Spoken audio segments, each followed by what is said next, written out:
Hey, how's it going, fellow Trojans and loyal vassals? So this is going to be kind of like a follow-up from the previous video, and I didn't really want to do a comparison between the body chan and archetype next she, only because my answer is pretty much unanimous on which one is the better of the two, but I felt the need to do so anyway, so this is probably going to be the shortest video I've ever done.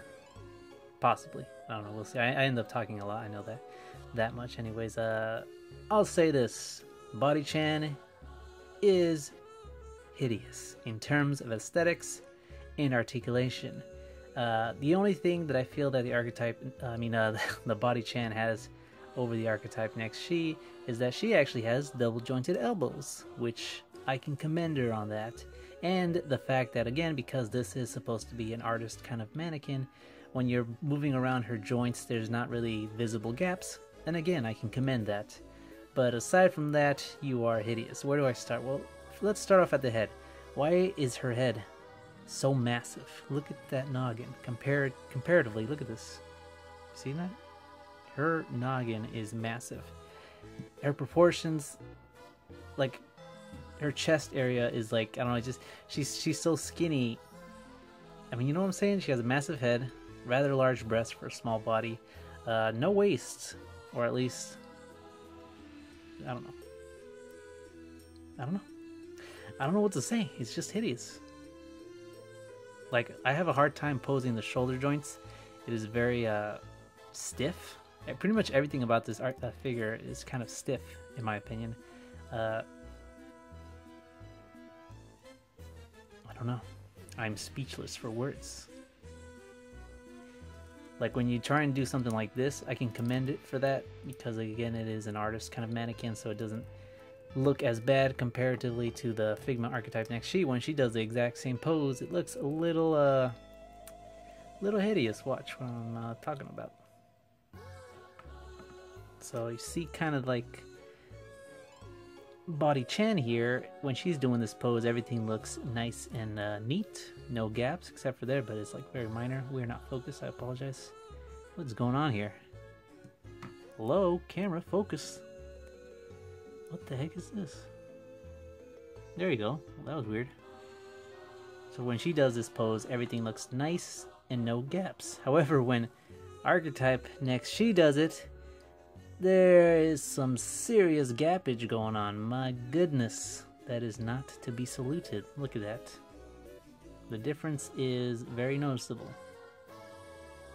That is actually very gross now that I look at it, because she can actually move her lower part of her body forward, where the archetype next she and he cannot move this part at all, just side to side and whatnot. This is mostly where the articulation of ab crunching is going to be, so that does kind of suck. But I still prefer it over body chan any day of the week. So you can stand right there. Aside from that, I do want to mention that because archetype next she, because her joint at her neck is very small, I feel that at some point it's going to be very loose, because she has probably the smallest joint I've ever seen on a Figma. There we go. That's at the lower part of the neck, and at the actual peg here. Let's see if I can take this off. There you go. There is the Figma peg. Because both archetype next she and he, in terms of size, they're actually, or proportions, overall size and whatnot, they're relatively smaller than your typical Figma. So if you wanted to swap heads, which is what I was going to get to now, that you can't really do it per se, because the peg is so small. If you wanted to get let me see if I can, hold on real quick. Alright, so this might look a little horrendous here.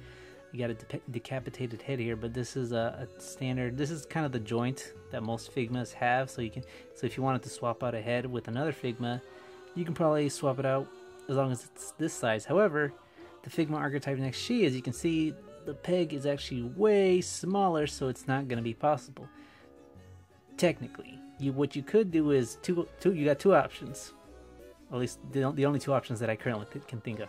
You can either remove the entirety of this peg and then have the head essentially just plop it on there. It's not going to be still. That's actually a good illusion. Look at that. So essentially, you can remove that peg and just plop the head there, but it's just not going to be staying on pretty much. It's just going to be a floating head, and you're not going to get much poses out of it.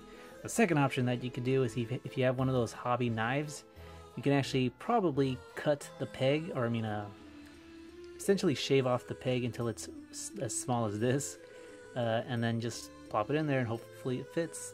And that's pretty much the only options that I have, unless other people have better options. But I mean, I tried thinking if possibly taking out the ball joint from here and placing it in here, but again, the peg, much like the ball joint, is big. See that? Massive, and then this one's tiny. So yeah, you're not really going to be having much luck putting other heads on this archetype body sheet, unless you follow those two options. Overall, while this is a relatively short video, I hope I got my point across, that the archetype next she is vastly superior in every shape or form. Body Chan, I have no use for you. Wait, I don't even know why I still have you. I'll see you guys in the next one. Enjoy the slideshow.